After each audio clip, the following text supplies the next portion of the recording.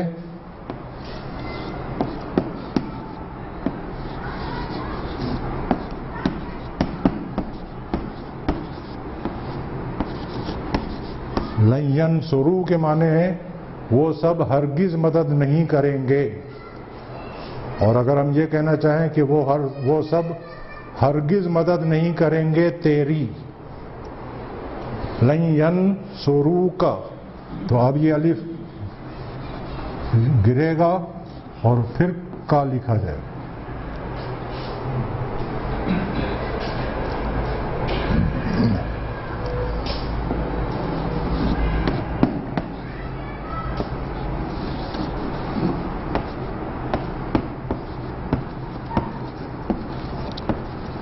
لن تنصروا کے معنی ہے تم لوگ ہرگز مدد نہیں کرو گے،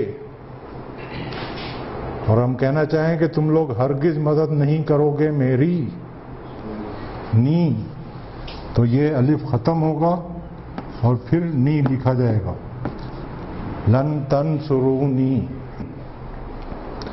تو یہ واو الجمع میں جو الف آتا ہے اس کا قاعدہ یہ ہے کہ جب ضمیر مفعولی آ جائے گی، اس میں ظاہر آئے گا تو لکھا جائے گا،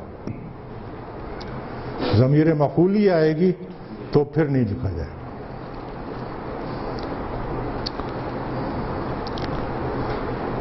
تو ایک تو عامل مضارع جو ہوا وہ لن، نصب تو خیر دے گا ہی، ہم نواسب ہی پڑھ رہے ہیں.